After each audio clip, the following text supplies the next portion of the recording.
सोच रहे थे कोई राजा को पसंद आ गया, जमीन यहाँ महल कर दिया, पता नहीं मेरी पत्नी बच्चे कहाँ गए। लेकिन सुशीला जी छत के ऊपर से देख रही थी। पतिदेव को देखते ही सोने के थाल में आरती सजाकर दासियों के संग छम छम छम छम करती हुई पहुंची। सोने के पायल, सोने के कंगन, सोने के करधनी। सुदामा जी को लगा महल से रानी आ रही है, कहीं पूजा पाठ करने जा रही है। एक किनारे कोने में खड़े हो गए। सुशीला आके चरणों में प्रणाम की। सोचे रानी प्रणाम कर रही है, बोले महारानी जो अखंड सौभाग्यवती भव। क्यों? परस्त्री को देखते नहीं है। सुशीला बोली स्वामी में कोई रानी नहीं, आपकी दासी सुशीला हूँ। तब नजर उठाकर देखी सुशीला, इतनी महंगा साड़ी, महंगा गहना, महल कहाँ से? तब सुशीला ने सारे वृत्तांत बताया। तब सुदामा जी बोले हाय रे ठगिया कन्हैया, तुमने मुझे ठग लिया। देखने में तो कुछ नहीं दिया और बिना देखे ये सब दे दिया। बोले सुशीला तुम्हें धन की चाह थी, धन मिल गया, अब इसी महल में रहो। मुझे तो कन्हैया का भजन चाहिए, स्मरण चाहिए। मैं नदी के किनारे झोपड़ी डालकर वहीं पर रहूंगा। सुदामा जी हुई निकल पड़े। सुशीला अपना गहना तोड़ के फेंक दी। बोली स्वामी मैं जरूर धन चाहती थी, परंतु इसीलिए कम से कम मैं अपने पति को पेट भर भोजन करा सकूं। मैं एक ऐसा अभागन पतिव्रता जो अपने पति को कभी पेट भर भोजन न करा पाए। जब मेरे पति ही मुझे छोड़कर जा रहे, ये धन किस काम की? सुशीला भी अनुगमन करती हुई चलने लगी। तब भगवान रुक्मिणी जी के संग प्रकट हो गए। बोलिए द्वारिकानाथ भगवान की। पकड़ लिए सुदामा जी को। बोले मित्र कहाँ जा रहे हो? बोले ठगिया तुमने हमको ठग लिया ना, धन देकर हमें नहीं। भगवान बोले इसी महल में रहो। बोले नहीं रहेंगे, तुम्हारी माया बड़ा विचित्र है, हमको फंसा देगी। भगवान बोले कुछ नहीं होगा, हमारी प्रसन्नता के लिए रहो। तब सुदामा जी ने हाथ जोड़कर कहा कन्हैया इतनी जीत कर रहे हो तो हमारा भी एक शर्त है। क्या शर्त है?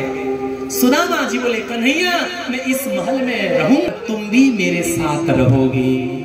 तुम छोड़ के जाओगे तो ये महल में मैं रहूंगा नहीं। तुम मायापति हो, तुम पास में रहोगे तो माया कुछ नहीं बिगाड़ेगी। तब भगवान ने एक स्वरूप से तो दो द्वारिका लौटे और एक स्वरूप से सदा सदा के लिए सुदामा जी के यहाँ निवास किए। बोलिए श्री कृष्णचंद्र भगवान की जय। अब इसी प्रकार सुदामा जी का स्वागत हुआ। द्वारिका और ब्रजवासियों का मिलन हुआ है, जिसको ब्रज द्वारिका मिलन कहते। मधुर प्रसंग है। वसुदेव जी यज्ञ किए हैं तो वसुदेव जी को भगवान श्री कृष्ण ब्रह्म ज्ञान का उपदेश दिए और देवकी मैया को मरे हुए 6 पुत्र लौटा कर दिए हैं। सुभद्रा हरण की कथा आती है। मिथिलापुरी में भगवान गए हैं, जनक जी को और सुभद्रा ब्राह्मण के ऊपर एक साथ कृपा किए हैं। फिर वेद स्तुति की कथा आती है, शिव जी का संकट मोचन की कथा आती है। ध्रुव जी तीनों देवों की परीक्षा करे और श्रेष्ठ भगवान नारायण हुए।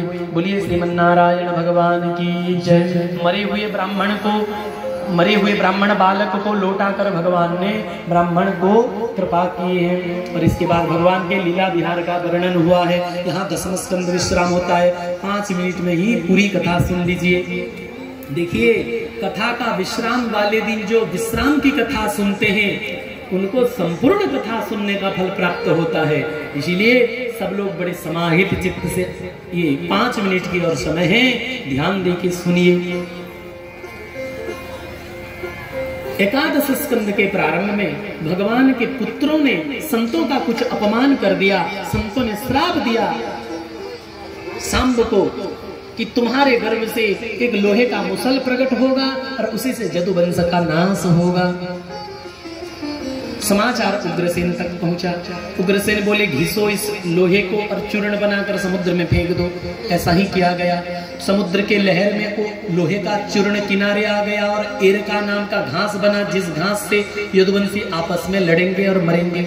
जो बच गया लोहे का कण उसको समुद्र में फेंक दिए। एक मछली निकल गई। मछली को एक जरा नाम के सवर पकड़ा और मछली को काटा, तब पेट से लोहे का कण निकला तो उसको अपने बाण के अग्रभाग में लगा लिया, जिस बाण को बहाना बनाकर भगवान अपने दिव्य परम गोलोक धाम को गमन करेंगे। बोलिए भक्तवत्सल भगवान की जय हो। इसके बाद वसुदेव जी के यहाँ नारद जी आए हैं और नवजोगेश्वर संवाद सुनाए हैं।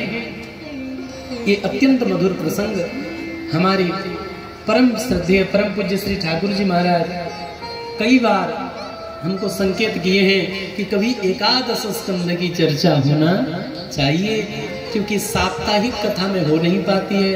तो हमारा प्रयास है जो मासिक कथा होने वाला है, तो हम उस मासिक कथा में प्रयास करेंगे एकादश स्कंद के विस्तार रूप से चर्चा करें। बोल भक्तवत्सल भगवान की जय। 24 गुरुओं की कथा यहाँ आती है और इसके बाद देवता आकर भगवान को स्वधाम जाने के लिए प्रार्थना किए हैं। भगवान जाने की तैयारी किए, तब उद्धव जी विकल हो गए। तो उद्धव जी को तत्व ज्ञान देने के लिए 24 गुरुओं की कथा सुनाए हैं। बद्ध जीव, मुक्त जीव, भक्त जनों के लक्षण बताए हैं, सत्संग की महिमा बताए हैं, कर्म त्याग की विधि बताए, हंस रूप से सनकादिकों को उपदेश दिए हैं। ये कथा आती है। भक्ति योग की महिमा बताते, ध्यान विधि का वर्णन करते हैं, अनेक सिद्धियों का नाम और लक्षण बताते, भगवान की विभूतियों का वर्णन करते हैं, वर्णाश्रम धर्म का निरूपण करते हैं, तत्व की संख्या, पुरुष प्रकृति संबंधित विवेक का वर्णन करते हैं, एक तितिक्षु ब्राह्मण की कथा वर्णन करते हैं। यहाँ ये संकेत हम सबको देते हैं कि अगर भगवान को पाना है और भगवान की सेवा करनी है तो सबसे पहली सहनशीलता हम में होना चाहिए। खोद खाद धरती सहे और काट कूट वनराज, दुष्ट वचन साधु सहे और से सह नहीं जा। आज हम चर्चा कर रहे थे दिन में ही, लोगों का काम है कहना, लोग कुछ तो कहेंगे, इसीलिए हमको परवाह नहीं करनी। ईमानदारी से हमको अपनी सेवा में आगे बढ़ते जाना है, आगे बढ़ते जाना है। हमको कोई प्रतिक्रिया नहीं देनी। प्रतिक्रिया दे दिए तो फंस गए। क्यों? क्योंकि फिर मन अशांत हो जाएगा।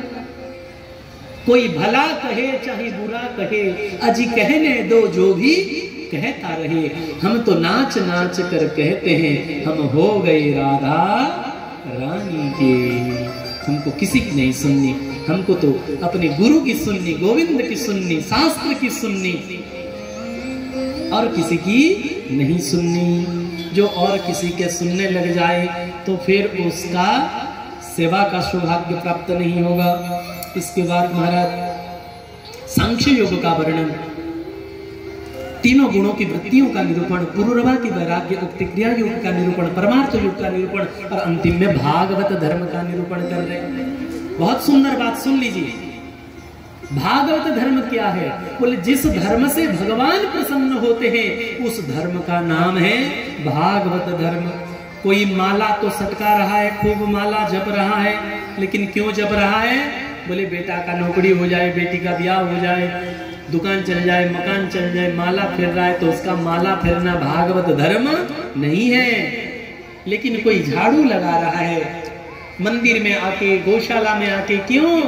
क्योंकि यहाँ नैया गौ माता को गोचारण करते, जैसे थोड़ी देर खोलते हैं ना गैया मैया को, गैया मैया डोलती है, तो वहां अगर निष्ठा पूर्वक कोई आकर गोविंद का चिंतन करने लग जाए, उस शोभा को निहारने लग जाए, तो कभी न कभी गोविंद को भी दर्शन कर लेगा। गाय के पीछे डोलने वाले गोविंद हैं, उनका दर्शन भी हो जाएगा।